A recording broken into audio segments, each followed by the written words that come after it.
పిఠాపురం నుంచి రాపర్తికి వెళ్లే మార్గం మధ్యలో గొర్రెకండి కాలువకు గండిపడి రాపర్తి క్రింద ముంపుకి గురైన గ్రామాలను సిపిఎం పార్టీ జిల్లా కన్వీనర్ రాజశేఖర్, పిఠాపురం మండల కన్వీనర్ కుంచె చిన్న, సింహాచలం బృందం పరిశీలించారు.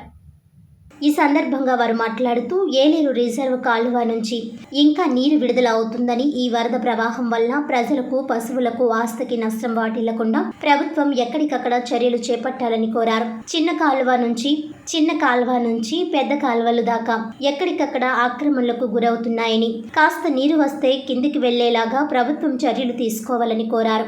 ఎక్కడా కూడా కాలువల్లో పూడికతీత పనులు ఉపాధి కూలీల చేత చేయించకపోవడం వల్ల ఈ గండిలు పడి పంట పొలాల్లోకి, ప్రజలు నివసించే ఇళ్లలోకి నీరు వస్తుందన్నారు. స్థానిక ఎమ్మెల్యే అయిన డిప్యూటీ సీఎం పవన్ కళ్యాణ్ ఈ ప్రాంతంపై దృష్టి పెట్టి ఏలేరు శుద్ధగడ్డ ఆధునీకరణ పనులు చేపట్టాలని కోరారు.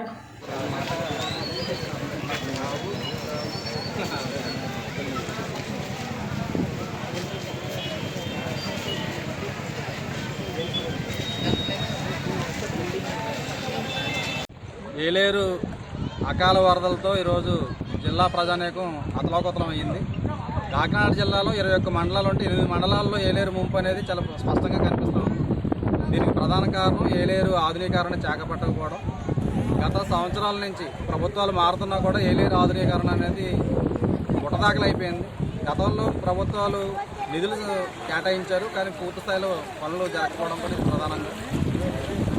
ఏలేరు దగ్గర నుంచి జగ్గంపేట, కిర్లంపూడి, పెద్దాపురం మండలాల దగ్గర కాలువ ఎంత వెడల్పైతే ఉందో ఆ వెడల్పైనటువంటి కాలువను చూసి ఈరోజు ఆక్రమణకు గురైంది.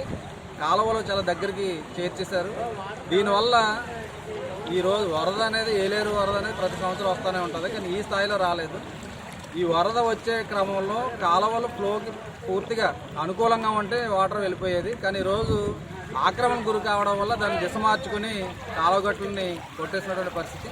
అందుకని అధికారుల యొక్క తప్పిదం దీంట్లో చాలా స్పష్టంగా కనిపిస్తూ ఉంది. ప్రభుత్వ యంత్రాంగం, ప్రభుత్వ వైఫల్యం చాలా స్పష్టంగా కనిపిస్తూ ఉంది. మేము డిప్యూటీ సీఎం గారు ఈ నియోజకవర్గానికి ఎమ్మెల్యేగా ఉన్నారు. ఆయన మేము ప్రత్యేకించి కోరేది శాశ్వత ప్రాతిపదికన ఏలేరు ముంపు నివారణ చర్యలు చేపట్టాలి. రెండోది శుద్ధగడ్డ కూడా ఈరోజు ప్రధాన సమస్యగా ఉంది. ఈవెన్ వైజాగ్ వెళ్ళే హైవే మీద కూడా రాకపోకలు నిలిచిపోయేటువంటి ప్రధాన సమస్యగా శుద్ధగడ్డ కనిపిస్తూ ఉంది. దీన్ని కూడా పూర్తి స్థాయిలో పరిష్కారం చేయాలని చెప్పి సిపిఎం పార్టీ మేము కోరుతాం. ఈరోజు 8 మండలాల్లో అనేక గ్రామాలు ముంపు గురైనవి. లక్షలాది ఎకరాలు ఈరోజు పంట నష్టపోయేటువంటి పరిస్థితి వచ్చింది. ఈరోజు పశువులు పూర్తిగా వాటర్ తగ్గితేనే కానీ పశువుల యొక్క నష్టం కానీ ఇవన్నీ కూడా తెలియదు. అంతేకాదు ఈరోజు కరెంట్ లేకుండా ఉన్నటువంటి పరిస్థితి. పైనుంచి ఈరోజు కూడా వాటర్ వదులుతారని చెప్తా ఉన్నారు. అందుకని నీరు ఈరోజు 4 రోజులు 5 రోజులు ఉండేటువంటి పరిస్థితులు ఉంటాయి. ఖచ్చితంగా ప్రజలకి ఆరోగ్య సమస్యలు కూడా వస్తాయి. దానికి తగ్గట్టుగా మంచినీరు, రీహాబిటేషన్ సెంటర్ లాంటివి ఏర్పాటు చేయాలి, భోజన సదుపాయం కల్పించాలి, ప్రజల్ని సురక్షిత ప్రాంతాలకు ముందుగా చేర్చి వాళ్ళకి సౌకర్యాలు కల్పించడం కోరుతాం. అనంతరం ప్రభుత్వం దాని మీద దృష్టి పెట్టి తర్వాత పంట నష్టాన్ని అంచనా వేయడానికి ఉంటుంది. ముందు ప్రాణ నష్టం కానీ పశువుల నష్టాన్ని కానీ అరికట్టేటువంటి చర్యల్ని చేపట్టాలని చెప్పి మేము కోరుతా ఉన్నాం. దానికి తగ్గట్టుగా చర్యలు తీసుకోవాలని మేము కోరుతా ఉన్నాం.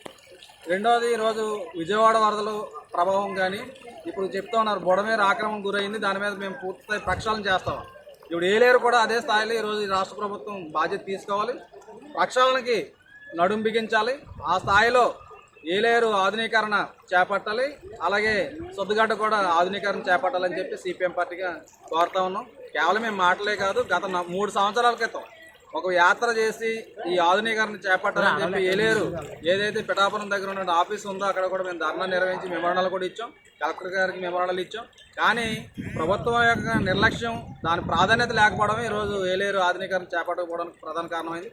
ఇప్పటికైనా ఈ కొత్త ప్రభుత్వంలో దీన్ని 21 మండలాల జిల్లా ఇది కాకినాడ జిల్లా కాబట్టి 8 మండలాలు ఎఫెక్ట్ అయినాయి అంటే సగం జిల్లా పోయినట్టే పరిస్థితి. కాబట్టి భవిష్యత్తు ప్రతి సంవత్సరం వచ్చేటువంటి ఏలేరు సమస్య, దీనికి శాశ్వత పరిష్కారం చేపట్టాలని చెప్పి మేము డిమాండ్ చేస్తాం.